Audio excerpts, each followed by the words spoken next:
pessoal, muito bom dia. Aqui quem fala é Nicolas Farto, da mesa de renda variável da Vertic Invest, falando para o nosso Morning Call de hoje, segunda-feira, dia 21 de agosto de 2023.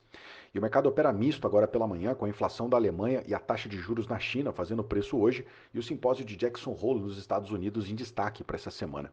Semana passada, a China foi mais uma vez um destaque negativo, com dados de atividade econômica que saíram abaixo do esperado e com as principais construtoras do país com problemas de pagamentos, o que piorou bastante a percepção de risco para os investidores.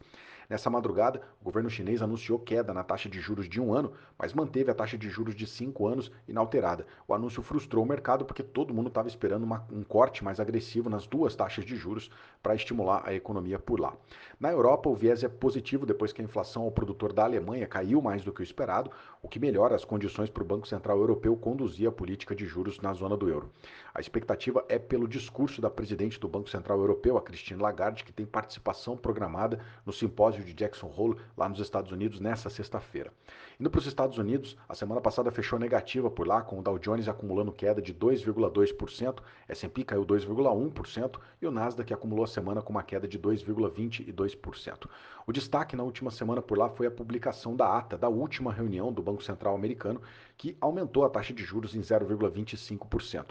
O tom do documento foi interpretado como mais agressivo, dado que os membros do comitê reforçaram que seguem preocupados com a inflação, o que levou às chances de uma taxa de juros altas por mais tempos. Isso fez com que os juros de 10 anos lá no mercado americano batessem a marca de 4,25 ao ano, que é o patamar mais alto desde 2007.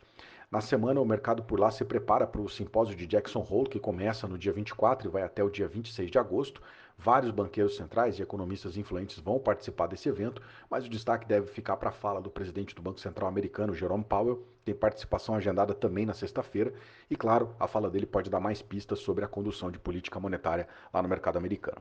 Atualizando os índices agora, S&P Futuro sobe 0,51%, Eurostoxx 600 subindo 0,82% agora, FTSE de Londres está subindo 0,68%. No Japão, o Nikkei fechou com uma alta de 0,29% hoje, enquanto o índice de Xangai, o Xangai Composite na China, caiu 1,24%. Índice de mercados emergentes cai 0,67% agora, o DXY, o dólar index, caindo 0,08%. Juros de 10 anos nos Estados Unidos operando com mais uma alta de 1,15%, cotado a 4,29% no anual.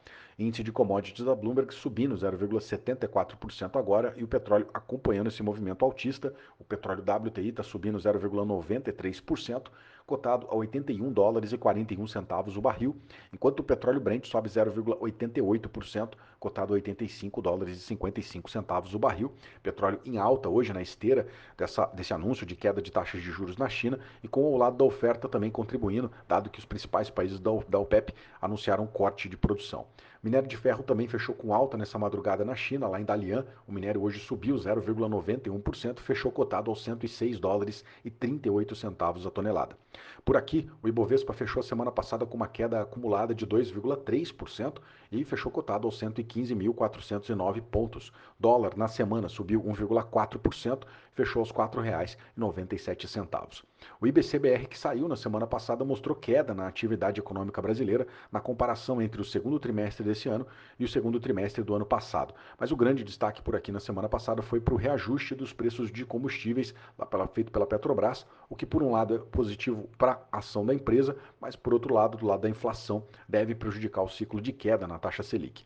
Do lado político, o arcabouço fiscal, que precisa ser aprovado até o dia 31 de agosto, ficou parado na Câmara depois de um atrito entre o presidente da Câmara, o Arthur Lira, e o ministro da Fazenda, Fernando Haddad.